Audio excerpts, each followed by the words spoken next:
나라의 안방마님 박성재 이렇게 안방마님이라고 할 정도로 지금 박성재 법무부 장관이 거의 뭐 집사 노릇을 하고 있던 게 아니냐라는 의심이 들 정도입니다.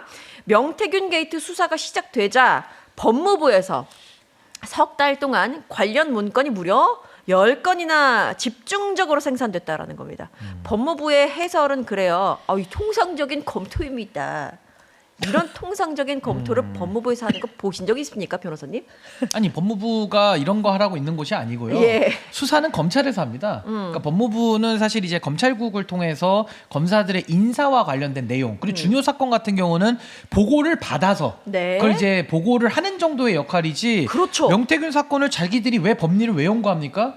그러니까 이거는 일단 법무부가 하는 역할과 기능에 따를 때 말이 안 맞는 일단 해명이고 더 우리가 유추해 볼 수 있는 거는 김건희가 자기 사건에 대해서 박성재한테 지시 내린 게 이미 다 텔레그램으로 나오지 않았습니까? 네. 그렇다고 한다면은 주가 조작, 명품배 이 지금 명태균에 이르기까지 김건희는 자기 사건을 자기가 덮기 위해서 박성재를 이용한 네. 그 흐름이 있는 거거든요. 그리고 굉장히 구체적인 지시까지 했잖아요. 내 깨알 건을 지시했죠. 덮기 위해서 김종수 건은 어떻게 됐어? 그렇죠. 김명수 건은 어떻게 됐어? 라고까지 이야기를 해서 그 다음에 수사가 탁 진행이 되는. 아니 그래서 당시에 김혜경 여사 같은 경우는 이제 네. 야당 탄압의 일환으로 8만 원 정도 그걸 네. 가지고도 지금 검찰에서 뭐 정치자금법에서 그때 기소를 했었잖아요. 그러니까 그런 것처럼 너무나도 편향됐던 검찰권의 남용 사례에 대해서 그 정점에는 김건희가 있었다. 근데 그러니까요. 김건희가 사실은 명태균 이슈의 핵심 중의 핵심 아닙니까? 근데 그걸 법무부에서 연구했다라는 것은 마치 법무부가 박성재를 중심으로 김건희를 위한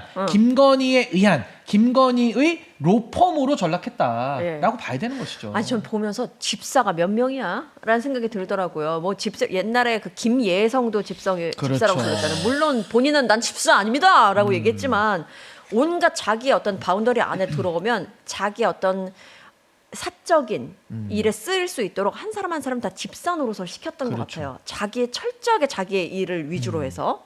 그리고 보면 이 보고서의 밀도가 또 중요하잖아요. 밀도를 보면 정치자금법 검토, 과거 판결 분석, 녹취록 쟁점, 500만 원 전달 의혹. 이거는 그 500만 원은 명태균한테 줬던 500만 원 말하는 건가요? 그렇죠. 뭐 나아가서 대통령 기자회견 발언까지 분석을 해서 문건으로 정리를 했다고 하더라고요. 아, 요 500만 원은 김건희가 아마 용돈 준 거 그거일 그쵸. 수도 있고 네, 여론조사 그쵸. 비용일 수도 있고. 네. 법무부가 모든 사건에 이렇게까지 개입하는 거 처음 봤는데 법무부가 법무법인 처갓집 아니냐라는 이거 이름 참 잘 지었어요. 잘 지었죠. 법무부가 법무법인 처갓집. 이거 굉장히 정감 가는 처갓집. 장모의 마음으로 너를 지금 이렇게 말도 안 되는 뭐 이런 게 이렇게 우스갯소리가 나올 정도로 정말 격화됐다라는 생각을 해봅니다. 아니 근데 네. 이거 이런 식으로 했다면요. 이전에는 이렇게 안 했을까?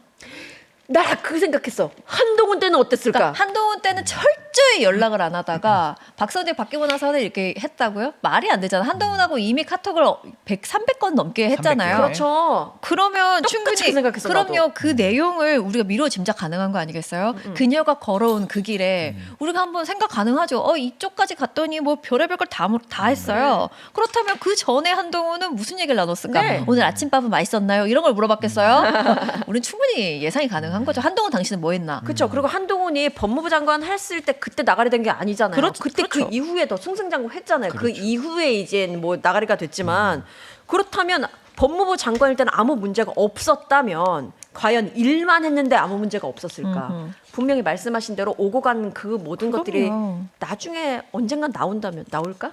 안 나오겠죠? 아니 근데 고양이가 생선 가게를 그냥 지나칠 수가 없는 예, 거죠. 예. 그러니까 박성재 때부터 이렇게 했다라고 보기에는 이미 한동훈이 검찰에서 일할 때부터도 김건희와 주고받은 그 카카오톡 네네. 그게 뭐 300개가 넘는다는 거잖아요. 근데 그게 이제 핸드폰 비번에 그 비밀번호가 안 풀려가지고 예. 이제 임성근처럼 기도를 해야 되는 거죠. 그 비밀번호를 풀려라. 알려면 그러면 비밀번호. 갑자기 딱 나타나는 거야. 숫자가 비밀번호가. 생각나죠. 그래서 그때부터도 해왔기 때문에 뭐 한동훈이 법무부 장관 재직할 때도 당연히 김건희를 위한 여러 가지 법률적인 디펜스를 하기 네. 위해서 저렇게 했던 거 아닌가라는 합리적인 의심이 가능한 거죠. 그러니까요. 그러면 우리 그 귀한 말씀 주신 분들이 계시는데 김건희 닭가리 했을 때 한동훈 선생님도 한번 싹 넣어주셔야 됩니다. 아, 예. 박성재, 그러니까 뭐 집사고 뭐 그런 멋진 말 치워버리고 그냥 따까리 1, 2, 3, 4라고 보시면 되겠다. 그렇지 않아도 지금 댓글에서 법무법인 따까리라고 지금 돼 있어가지고 얘 변호인으로서 굉장히 자괴감이 느껴질 것 같습니다. 딱까리하다고.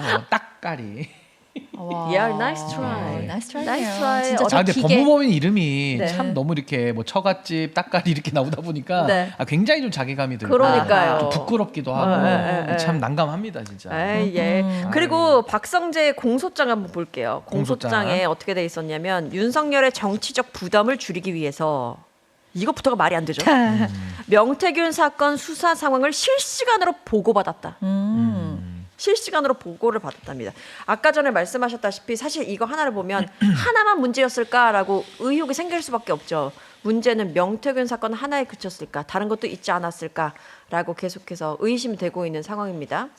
명태균은 진짜 핵심이건 핵심이었나 봐. 치트키였어요. 그 트리거에서 트리거. 그렇죠. 아니 그러니까 사실은 명태균 이슈가 떠올랐을 때 그걸 막기 위해서 계엄을 일으켰다라고 보는 게 지금 거의 뭐 사실로 이제 다 드러나고 있는 이런 마당이고 네. 결국에는 김건희가 윤석열을 정점으로 해서 모든 권력을 사유화했고 네. 그 사유화의 정점에는 김건희가 가장 필요로 하는 권력. 그게 뭐냐? 본인의 죄를 덮는 거죠. 그걸 윤석열을 통해서 덮는데 아유 윤석열이 하는 것도 답답하고 그냥 내가 직접 할게라고 한 게 지금 박성재와의 관계에서 다 드러나고 있는 거 네. 아니겠습니까? 그러니까 한마디로 지난 윤석열 정권 3년은 김건희에 의해서 대한민국이 농락을 당한 거죠. 희롱을 맞습니다. 당한 겁니다, 사실은. 맞습니다. 그래서 저는 뭐 다시는 이제 대한민국에서 이런 일이 있어서는 안 될 거기 때문에 김건희 문제, 특히나 이 검찰권의 사유화 문제만큼은 정말 이거는 끝까지 파헤쳐서 끝까지 책임을 물어야 네. 된다.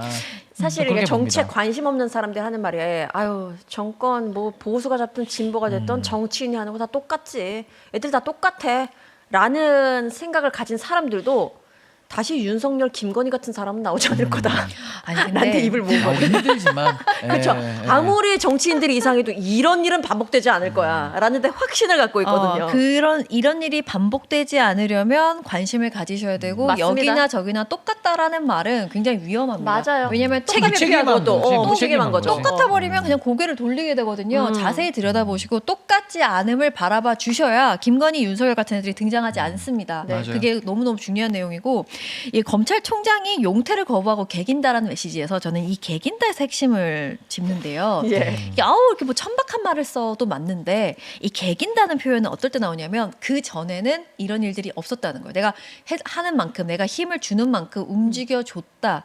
근데 이번에는 이 녀석 봐라. 내 말을 안 듣네. 그러면 참 네가 감히 개겨로 이어지는 거예요. 그렇죠. 그러니까 이전에 그런 일이 전혀 없었고 내가 시도했지만 실패로 끝났거나 시도한 적이 없었다면 개긴다고 표현하지 않습니다. 역시 내가 좀 무리했지로 바뀌지만 개기네. 내가 손쉽게 했던 일들을 감히 네가 안 되네. 즉 앞에 이런 일들이 계속 있었다. 즉 이자들이 해왔던 것들이 이전에는요 사적으로 막 움직였던 거 있잖아요. 이게 계속해서 그렇게 살아왔던 거예요. 근데 우리가 어떻게 이럴 수가 있어가 이제야 드러나는 것뿐이지 이 사람들 특히 김건희는 자기가 저질러온 죄를 이런 식으로 늘 무마해오며 살아왔던 거다. 네. 이제서야 드러난 것뿐이다. 그렇습니다.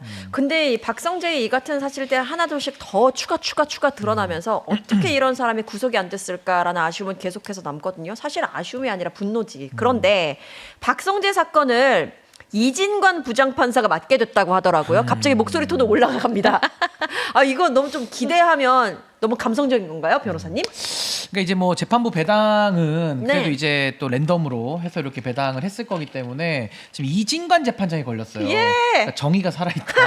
그 대한민국에 그래도 네. 희망이 있다라는 생각이 들고 지금 박성재뿐만 아니라 또 다양한 그 이번에 특검에서 기소한 많은 사람들이 지금 이진관 배당을 받아가지고 지금 굉장히 좀 떨고 있을 것 같아요. 왜냐하면 이진관 네. 재판장이 그동안에 한덕수 재판에서 보여줬던 네. 상당히 좀 추상 같고 아주 그 법과 원칙대로 엄정하게 이 내란범을 처리하려고 했던 네. 그 모습들 때문에 아마 박성재 입장에서는 어떤 변호인을 써도 이게 잘 통하지 않을 것이다. 아마 그 생각을 좀 하게 되지 않을까 싶어요. 어떻게 될 거라고 보세요? 잘 이진관 걸렸죠. 부장판사. 네, 잘 걸리긴 했지 일단. 기각 나오던 네. 것이 기각 파티는 끝이 났다. 끝났어. 한 잔해. Cheers. 누런 야채서 한 잔. 아니 저거 1심 재판 받고 나서 그냥 법정 구속 시켜도 돼요. 아이, 한 그냥 잔에. 판사 입장에서는 아, 나 너무 법정 구속도 시킬 수 있으니까. 또 너무 큰 기대는 하지 말아야지. 그러면 또 실망을 하게 될 테니까 적법하게, 공정하게. 자, 우리 이진관 부장판사께서 하실 거라고. 그럼 적법하고 공정하게 법정에서 구속하는 모습 기대하겠습니다. 근데 이게 좀 마음 아픈 건 뭐냐면은 사실 이진관 재판장이 잘하고 계시는 건데 네. 그게 기본 중에 또 기본이거든요. 네. 근데 우리가 이거를 이진관 재판장 걸렸을 때 박수를 치고 있는 이 현실 자체가 네. 너무 좀 자괴감이 들고 진짜 제 마음 같아서는 이진관 재판장은 진짜 월급도 올려드려야 되는 거 아니냐. 저렇게 밥값을 하니까 아. 얼마나 힘들겠어요. 맞아요. 무게감도 얼마나 그거 크고. 얼마나 공격 많겠어요, 솔직히. 그러니까. 그걸 네. 다 혼자 당하고 있잖아요. 아니, 사법부는 지금 두 손 두 발 놓고 있는데. 업무 파악 안 돼도 지금 1년에 3억 이상 받는 사람도 있는데. 그러니까 아니 조이대 월급 뺏어가지고 줘야 될 것 같아. 조이대 그러니까. 하는 일도 없잖아요 지금 솔직한 어때, 얘기로. 누가 뺏어 올래요? 떠밀고 있어. 네, 하여튼 그 정도로 경무에 이진관 네. 재판장님이 좀 그렇습니다. 더 수고를 해줘야 될 것 화이팅, 같습니다. 화이팅입니다. 좋습니다.